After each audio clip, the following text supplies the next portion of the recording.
Adapun tauhid kedua tauhid rububiyah. Apa yang paling menggelikan dari kalimat tauhid rububiyah? Rububiyah bagi mereka definisi dasarnya sama, yaitu tauhid keesaan pencipta alam. Itu benar. Tapi mereka mengatakan ini adalah tauhidul musyrikin wal mu'minin. Tauhid orang musyrik dan mukmin sama.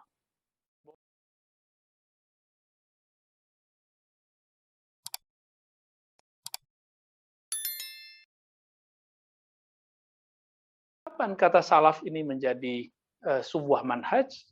Ketika di abad ke-8 Hijriah, Syekh Ibnu Taimiyah rahmatullah alaih mencoba untuk berusaha kembali kepada teks ulama-ulama terdahulu, sehingga pemahaman mereka lebih pure terasa ketika memahami kitab dan sunnah. Gerakan kembali itu, ini gerakan yang disebut gerakan pembaharuan, bisa juga disebut dengan gerakan tekstualisme, ya, tekstual. Jadi mengembalikan teks sesuai dengan makna teks, biarkan teks itu berbicara sendiri. Begitu maksudnya Ibnu Taimiyah. Maka ketika Ibnu Taimiyah nulis kitab Darut Ta'arud, menolak kontradiksi antara akal dan nakal. Nakal itu Al-Quran dan teks sunnah.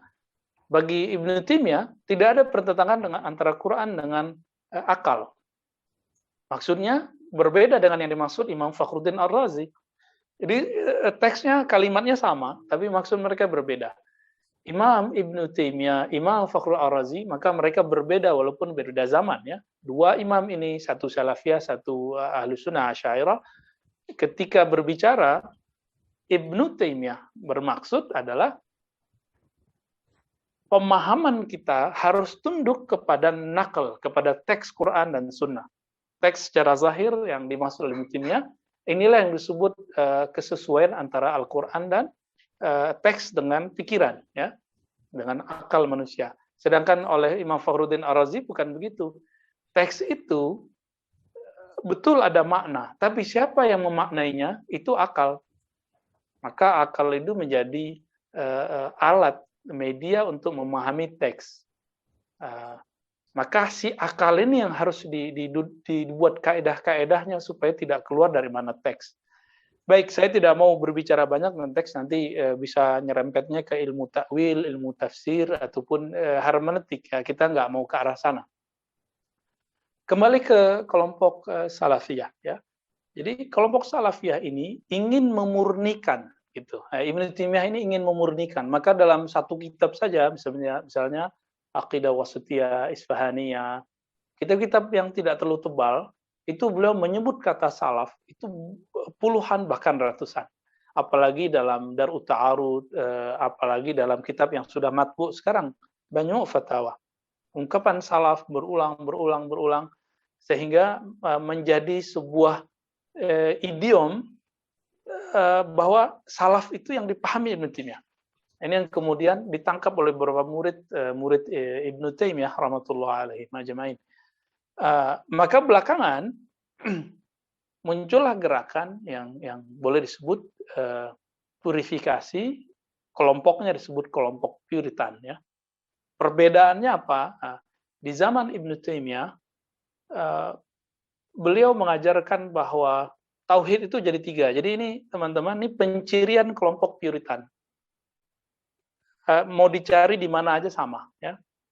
Tapi belakangan ada perbedaan. Puritan dalam bab politik itu sedikit berbeda, tapi dalam bab teologi, keagamaan, cara memahami tentang Allah, tentang teks-teks sifat Allah, ini ada tiga tauhid yang dianut oleh kelompok Puritan. Pertama, tauhid uluhiyah, ya. Dalam tradisi Asy'ariyah, Maturidiyah, Sufiyah itu juga ada istilah uluhiyah, tapi berbeda definisi, ya.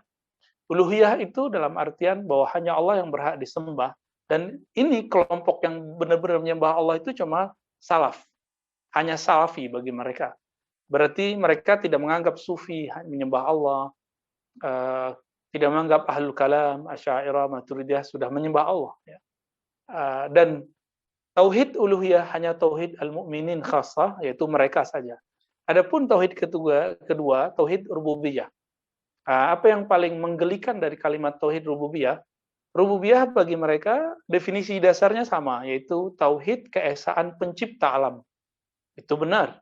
Tapi mereka mengatakan ini adalah tauhidul musyrikin wal mu'minin. Tauhid orang musyrik dan mukmin sama. Bahwa mereka meyakini bahwa pencipta alam ini adalah Allah, tapi mereka tidak menyembah Allah gitu.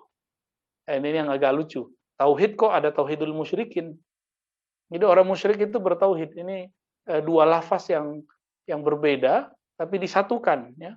Tauhid sama musyrik. Nah, ini kita dapat lihat dalam banyak karya Ibnu Taimiyah.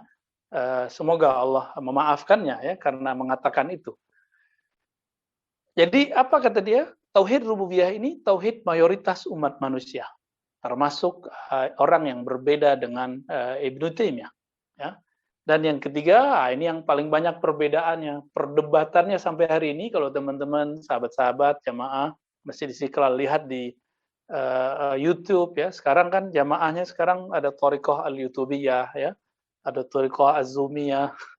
Banyak cara untuk mengaji sekarang. Kita lihat di media sosial perdebatannya tentang tauhid yang ketiga, al-asma wa sifat, nama dan sifat.